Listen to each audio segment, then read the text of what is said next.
अस्सलाम नाज़रीन, मैं हूं असद अली तूर। अपने प्रोग्राम असद तूर अनसेंसर्ड में आज हम दो जो बड़े केसेस की समाअत हुई सुप्रीम कोर्ट में, एक जो इस्लामाबाद हाई कोर्ट के 5 जजेस का सीनियरिटी का जो यहाँ पर केस है, उसमें आज जो एडवोकेट फैसल सिद्दीकी हैं, जो एक कॉन्स्टिट्यूशनल लॉयर हैं और कॉन्स्टिट्यूशनल एक्सपर्ट हैं, उन्होंने आज जो जजेस को एक रास्ता दिखाया है कि आप जहाँ से डरे बैठे हैं वहाँ से भी बच जाएंगे और अदलिया में भी कुछ इज़्ज़त आपकी बच जाएगी और वकला में भी शायद आप मुंह दिखाने के काबिल रहें और अवाम भी शायद आपको कहीं ना कहीं दरगुजर कर दे। तो वो रास्ता क्या दिखाया फैसल सिद्दीकी साहब ने, वो आपको बताएंगे। जबकि इसके अलावा जो पीटीआई की रिज़र्व सीटों का केस है, उसमें आज जमाल खान मंदोखेल साहब ने एक बहुत ही अहम, जस्टिस जमाल खान मंदोखेल ने रिमार्क्स दिए और एक नुक्ता उठाया जो मेरी रीडिंग ये है कि उन्होंने दरअसल कौम को बताया और पीटीआई को बताया कि थोड़ा सब्र कर लें। ये जब हम जजेस मिले हुए हों, हमें टास्क मिला हुआ हो, तो हम आपको ज़िबाई करते हैं, लेकिन बाद में हमारे कोई आके आपको वापस नई ज़िंदगी भी दे देता है। तो आप हमसे इंसाफ की तवक्को मत करें, हमसे बाद वालों से इंसाफ की तवक्को रखिएगा। ये भी क्या था, ये सारा आपको दिलचस्प कहानी बताएंगे। बहुत ही दिलचस्प था जो उन्होंने किया। तो सबसे पहले आ जाते हैं इस्लामाबाद हाई कोर्ट के 5 जजेस की पिटिशन के ऊपर। तो उसमें फैसल सिद्दीकी साहब जो सिंध हाई कोर्ट बार और सिंध बार के कराची बार के वकील हैं, उन्होंने आज अदालत में अपने दलाल का आगाज़ किया और उन्होंने कहा कि इस वक्त इस केस में 3 जजेस के ग्रुप हैं जो मुतासिर हो रहे हैं। तो जैसे सलाउद्दीन पवार ने कहा कि आप 3 ग्रुप मत कहिए, ऐसा लगेगा धड़ेबंदी उन्होंने कहा लगता है। तो उस पर फैसल सिद्दीकी साहब ने कहा कि ठीक है, हम 3 ग्रुप नहीं कहते, 3 कैटेगरीज हैं जजेस की। उन्होंने कहा एक कैटेगरी ऑफ जजेस वो हैं, वो 5 जजेस जो इस वक्त आपके सामने पिटिशनर हैं और जो पहले से इस्लामाबाद हाई कोर्ट का हिस्सा थे। उन्होंने कहा दूसरी कैटेगरी उन जजेस की है जिनको ट्रांसफ़र करके लाया गया, और फिर उन्होंने कहा कि तीसरी कैटेगरी उन 3 चीफ जस्टिस की है जो वैसे तो अब सुप्रीम कोर्ट एलिवेट होके आ चुके हैं, लेकिन उन्होंने इन जजेस की ट्रांसफ़र में अपना किरदार अदा किया और अपनी रजामंदी दी। तो उन्होंने कहा इस तरह से 3 कैटेगरीज ऑफ जजेस हैं। फिर उन्होंने कहा कि देखिए, एक है आर्टिकल 200 जिस पर मेरे साथी वकला ने बहस की है इससे पहले। उन्होंने कहा वो है जजेस की ट्रांसफ़र के बारे में। दूसरा उन्होंने कहा कि जजेस के हल्फ का मामला है कि जजेस ने हल्फ लेना था कि नहीं लेना था। तीसरा तनाज़ा उन्होंने कहा कि है कि क्या जजेस की सीनियरिटी जो बनती थी जो उनको मिली। तो उन्होंने कहा कि अगर मेरी नज़र से देखा जाए तो ट्रांसफ़र और जो ओथ है ये एक एकेडमिक बहस है। अगर एक असल जो मसले की जड़ है उसको एड्रेस कर लिया जाए, और उन्होंने कहा कि वो है सीनियरिटी। उन्होंने कहा कि जजेस की ट्रांसफ़र होनी चाहिए थी, नहीं होनी चाहिए थी, क्या क्राइटेरिया होना चाहिए था ट्रांसफ़र का, किस तरीक़ेकार से होनी चाहिए थी। उन्होंने कहा कि ये एक अलहदा एकेडमिक बहस है। उन्होंने कहा कि जजेस जब आ जाएँ उनको हल्फ लेना है नहीं लेना है उसकी एक अलहदा है। उन्होंने कहा ये भी एकेडमिक है, लेकिन सीनियरिटी, उन्होंने कहा कि सिर्फ अदालत बाकी 2 मसलों को छोड़ के सिर्फ सीनियरिटी के प्रिंसिपल पर यह केस तय कर दे तो मसला हल हो जाता है। अब मैं आपको बताता हूँ कि ये क्या वो अदालत को रास्ता दिखा रहे थे। जो 5 रुकनी बेंच है जिसकी सरबराही जस्टिस मोहम्मद अली मज़हर कर रहे हैं, उनके साथ जस्टिस नईम अख्तर अफगान है, जस्टिस शाहिद बिलाल है, जस्टिस शकील अहमद है और जस्टिस सलाउद्दीन पंवर है। तो दरअसल फैसल सिद्दीकी साहब और जो इन पांचों जजेस के जो वकील हैं मुनीर मलिक साहब, उनके दलाइल में फ़र्क ये है कि मुनीर मलिक साहब अदालत को एक तारीख रकम करने का मौका दे रहे हैं। वो कह रहे हैं आप एक जूरिस्प्रूडेंस एवॉल्व कर सकते हैं इस मौके पर, क्योंकि ये पहली दफ़ा ऐसा तनाज़ा सामने आया है कि 5 जजेस पटिशनर है कि हमारी सीनियरिटी, तो और वो भी इस अंदाज में कि ट्रांसफ़र के इशू पर सीनियरिटी। इधर इससे पहले जस्टिस इरफान जो लाहौर हाई कोर्ट के थे, उनका ये आज का तनाज़ा, लेकिन वो और मामला था, वो हल्फ का मामला था यहाँ पर कि मैंने हल्फ बाद में लिया और पहले लिया क्या, और यहाँ पर और मामला है।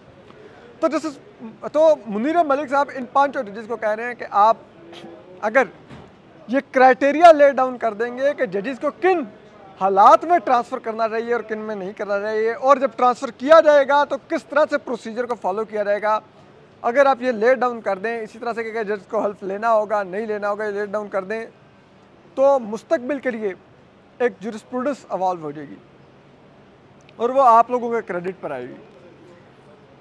फैसल सिद्दीकी साहब वो इन 5 जजेस को, उन्होंने इन 5 जजेस की हालत देख ली है, ख़ासतौर पे जस्टिस मोहम्मद अली मज़हर और जस्टिस शाहिद बिलाल की तो जो हालत है वो तो बड़ी काबिल रहम है। तो फैसल सिद्दीकी साहब उनको ये तसल्ली दे रहे हैं कि बजाय इसके कि आपको हो कि जो अब हर सब करता धरता है, जो असल ताकतवर हैं, जिनके आप भी नवाजे हुए हैं और जिनसे आगे भी आपको मिलने की उम्मीद है, दाना उन्होंने डाला हुआ है कि मोहम्मद अली मज़हर साहब आप चीफ जस्टिस बन जाइएगा।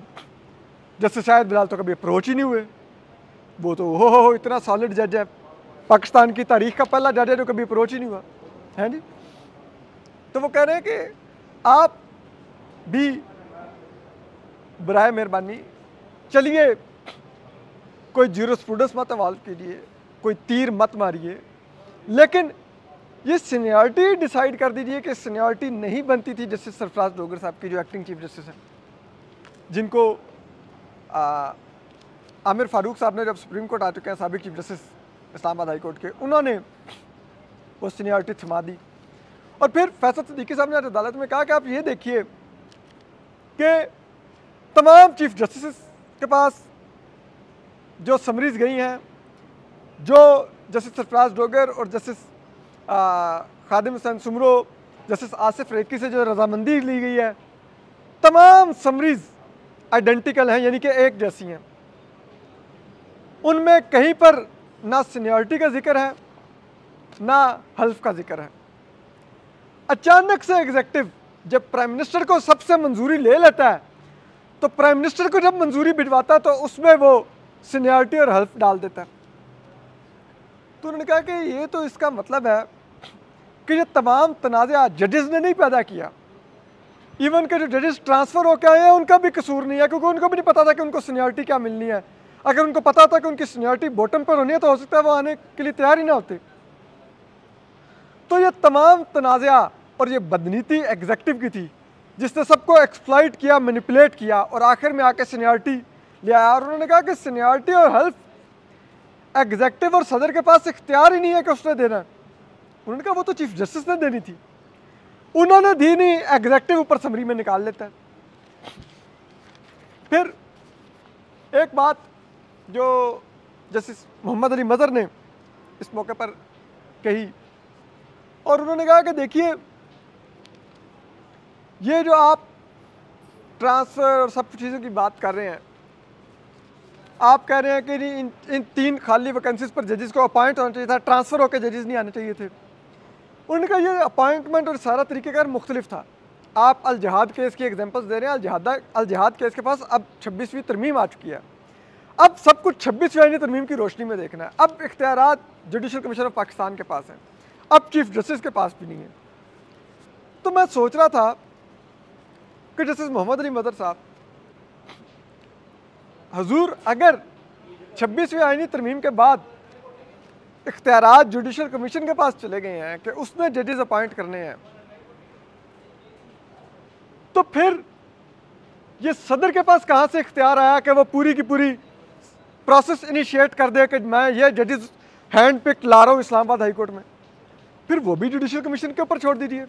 अगर आपको इतना ही जुडिशल कमीशन से इस वक्त मोहब्बत हुई भी है तो फिर ये जो आर्टिकल 200 का जिसमें लफ्ज़ भी चीफ जस्टिस से इस्तेमाल हो रहा है कि वो प्रोसेस इनिशिएट करेगा जजेस की ट्रांसफ़र का, उसकी जगह सदर ने कैसे इनिशिएट किया, ये आपके जहन में खटकती नहीं है। ये जो जस्टिस शाहिद बिलाल हैं जो लाहौर हाई कोर्ट में सर्व करके आए हैं, जिनको ये तो मालूम है कि लाहौर हाई कोर्ट बार का सदर और लाहौर बार का सदर पीटीआई से ताल्लुक़ रखता है, यानी कि इतना वो ज़माना शनास हैं, इतना वो नज़र रखते हैं कि दुनिया में क्या हो रहा है, पाकिस्तान में क्या हो रहा है, कौन क्या कहाँ पर खेल रहा है, लेकिन उनको ये नज़र नहीं आ रहा कि उनकी बगल में इस्लामाबाद हाई कोर्ट में क्या हो रहा है। किस तरह से 5 जजेस को, justice Mohsin Akhtar Kiyani, justice Tariq Mahmood Jahangiri, justice Babar Sattar, justice Sardar Ejaz Ishaq Khan, justice Saman Rifat Imtiaz को निशाना बनाया जा रहा है, निशाना इबरत बनाया जा रहा है, विक्टिमाइज़ किया जा रहा है, वो इनको नज़र नहीं आ रहा। उधर इनकी आंखें बंद हैं, फिर कहेंगे मुझे तो आज तक किसी ने अप्रोच ही नहीं किया, मैं तो आज तक अप्रोच ही नहीं हुआ, मैं तो बड़ा सॉलिड जज हूँ जी। भाई ऐसा आप काम कर रहे होंगे तो आपको किसी ने क्या अप्रोच करना है, जब आप ऑलरेडी अगलों के गुड बुक्स में होंगे, अगलों का ही काम बगैर कहे भी कर रहे होंगे, तो क्यों कोई आपको अप्रोच करे। आप बताइए ना, आपको आईनी बेंच में क्यों नवाजा गया।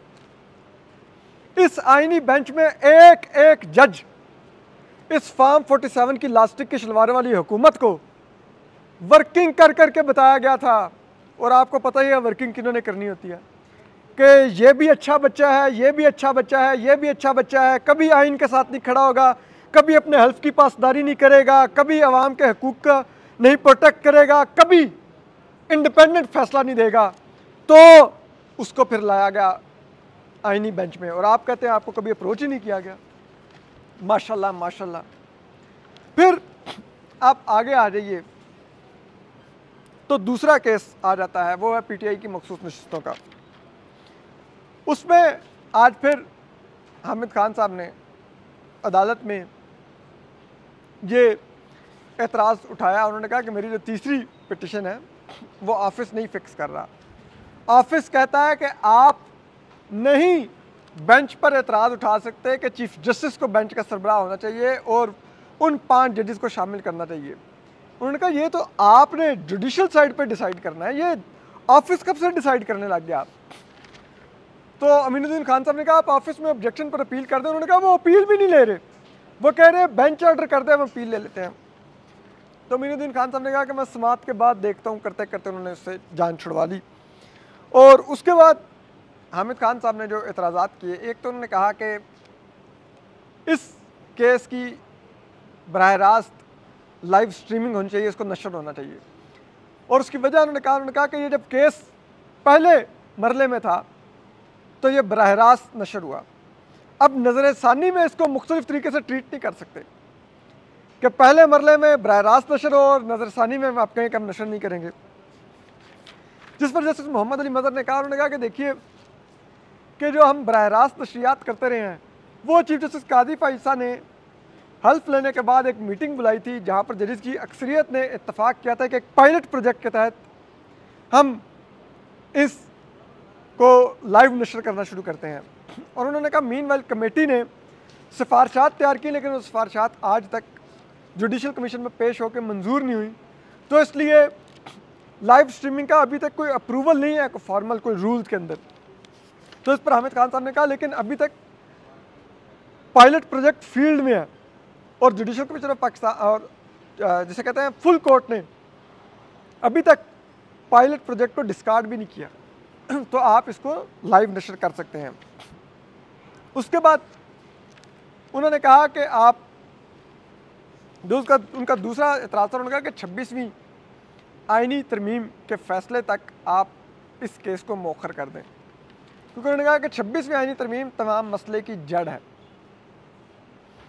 और जब तक 26वीं आईनी तरमीम जायज़ है या नाजायज़ है ये तय नहीं होता, कालेदम है या रहेगी ये तय नहीं होता, आप ये केस मत सुनिए, तब तक इल्तवा में डाल दीजिए।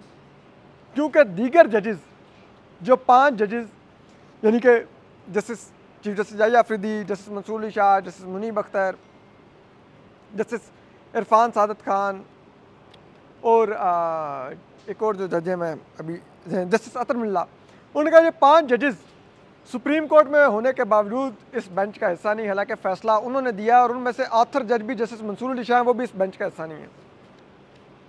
और वो इसी वजह से नहीं है क्योंकि 26वीं आईनी तरमीम हो चुकी है।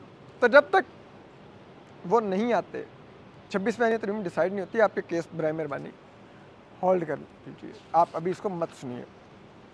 इसके बाद उनके एतराज़ात के बाद मखदूम अली खान साहब की बारी आई, जो नज़रसानी की पटिशन लेकर आए हुए हैं, उसमें हिस्सा है। तो मखदूम अली खान साहब ने एतराज़ात का जवाब देते हुए उन्होंने फैसल सिद्दीकी साहब के एतराज़ात से आगाज़ किया और उन्होंने कहा कि जी ये बेंच 11 रुकनी नहीं है, 13 रुकनी ही है। सिर्फ 2 जजेस इस वक्त बेंच का हिस्सा नहीं है, वो अपना फ़ैसला दे के जा चुके हैं, लेकिन उनका फ़ैसला मौजूद है एक नोट की सूरत में। जब 11 जजेस अपना फ़ैसला देंगे तो इन टोटल 13 जजेस का फ़ैसला होगा, उन 2 का भी बीच में काउंट होगा।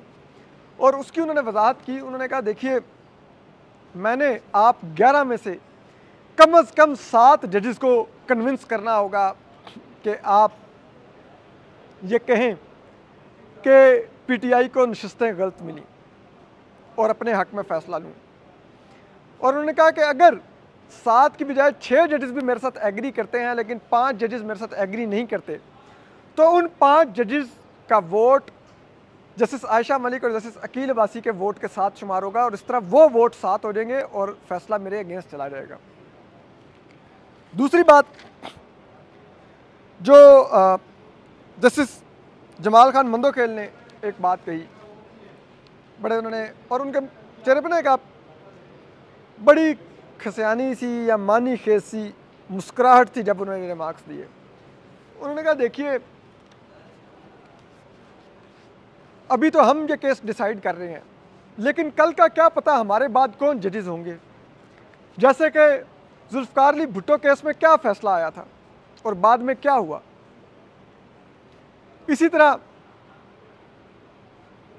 पनामा केस में क्या हुआ, एक प्राइम मिनिस्टर डिस्क्वालीफाई हुआ, लेकिन बाद में क्या हुआ फिर उसमें। तो वो जो मखदूम अली खान साहब थे जो पनामा केस में वकील भी थे मियां नवाज़ साहब के, उन्होंने कहा कि देखिए पनामा केस में 5 जजेस ने एक प्राइम मिनिस्टर को डिस्क्वालीफाई किया, उसका JIT बनाई, इंक्वायरी हुई, नैब में केस भेजे, नैब ने ट्रायल किया, ट्रायल करके उनको सज़ा दिलवाई, उनको जेल हुई, बाद में उन सज़ाओं के ख़िलाफ़ अपीलें हुई, अपीलों में वो सज़ाएँ कालअदम हो गई और जो उस प्राइम मिनिस्टर की तो लाइफ टाइम डिस्क्वालिफिकेशन थी वो फिर चीफ जस्टिस काजी फाइसा ने एक और पिटिशन में उठा के तो ख़त्म कर दी। तब जमाल खान मंदोखेल साहब दरअसल PTI और पाकिस्तान की आवाम को ये पैगाम दे रहे थे कि जो लम्हा मौजूद होता है उसमें सुप्रीम कोर्ट के जजेस हमेशा इस्टेब्लिशमेंट के साथ मिलके जुल्फ़िकार अली भुट्टो को फांसी दे देते हैं, लेकिन फिर जब 30-40 साल वो फैसला सुप्रीम कोर्ट के ऊपर और उन जजेस के ऊपर जब किसी वकील ने उनको शर्मिंदा करने के लिए लानत भेजने के अंदाज में बयान करना था तो वह कहता था कि जुल्फ़िकार अली भुट्टो केस में अदालत नहीं गए, तो जजेस कहते थे मत करो ये केस मत आर्गू करो। तो बाद में जजेस ने अपने मुंह से वो कालक धोने के लिए, हालांकि भुट्टो फांसी लग गया लेकिन बाद में फैसला ख़त्म कर दिया। इसी तरह से पनामा में भी जब इस्टेब्लिशमेंट नवाज शरीफ के पीछे थी तो जजेस ने इस्टेब्लिशमेंट के साथ मिलकर नवाज शरीफ को डिस्क्वालीफाई कर दिया, ताहयात पाबंदी लगा दी सियासत पर, इलेक्शन लड़ने पर, लेकिन बाद में फिर इसी सुप्रीम कोर्ट ने वो सब कुछ रिवर्स भी किया जब दूसरे जजेस आ गए। तो अब हम जो जजेस हैं अब हम भी अलाइंड है रियासत की पॉलिसी के साथ। वो पॉलिसी ये है कि पीटीआई को नहीं इक़्तिदार में आने देना, इमरान खान को नहीं जेल से निकलने देना, ये जो फार्म 47 के इलास्टिक की शलवारों वाले बिठाए हुए हैं इनको चलाना है और हमने उन्हीं का जॉब करनी है। तो आप हमसे तवक्को मत करें, आप ये वक्त सब्र शुक्र करके गुजारें। जैसे पीपल्स पार्टी ने 30-40 साल गुजारे, पीएमएलएन ने 4-5 साल गुजारे, तो आप भी सब्र करके गुजारा करें। बाद में जब कोई नए जजेस आएंगे वो इस्टेब्लिशमेंट की नई पॉलिसी के साथ अलाइन होंगे, उस पॉलिसी में हो सकता है इस्टेब्लिशमेंट पीटीआई से सुलह कर चुकी होगी, इमरान खान साहब को इक़्तिदार में लाना होगा, नून लीग को और पीपल्स पार्टी को ठुड्डे लग रहे होंगे, तो वो जो जजेस होंगे वो सब कुछ रिवर्स कर देंगे। अल्लाह अल्लाह खैर सलाह, इतनी सी बात है। तो आप हमसे क्यों तवक्को कर रहे हैं? हम तो अच्छे बच्चे हैं। और पहले जजेस के पास तो थोड़ा इख्तियार भी होता था, तो वो इस्टेब्लिशमेंट का काम करते थे, हमारे पास तो इख्तियार भी नहीं है। हमारे तो हाथ पर 26 आईनी कानून की तरफ बंद गए हैं। और अब हम तो वो तो अदलिया at least by the book in the constitution तो एक इंडिपेंडेंट आईनी सतून था, हम तो एग्जेक्टिव की मातहत एक ब्रांच है। हमारी क्या हैसियत? आप हमारे बच्चों को 25-30 लाख तनख्वाहें क्यों नहीं याशी करने दे रहे? क्यों हमें बुलेट प्रूफ गाड़ियाँ इंजॉय नहीं करने दे रहे? हमें लैंड क्रूजरें, हमें सिक्योरिटी के डाले क्यों नहीं इंजॉय करने दे रहे? आप लोग हमसे क्यों तवक्को कर रहे हैं कि हम रियासत की तेज़ चलती आंधी के आगे बंद बांधें, अपने हल्फ की पासदारी करें, 25-30 लाख तनख्वाह को यहाँ पर हिलाल किया जाए? क्यों तवक्को की जा रही है कि हम आइन के साथ खड़े हों, हम आवाम के मैंडेट के साथ खड़े हों, विल ऑफ द पीपल को प्रोटेक्ट करें? हमने ये नहीं करना। तो बहरहाल हम आपको अपडेट करते रहेंगे। अपना ख्याल रखिए। अल्लाह हाफिज़।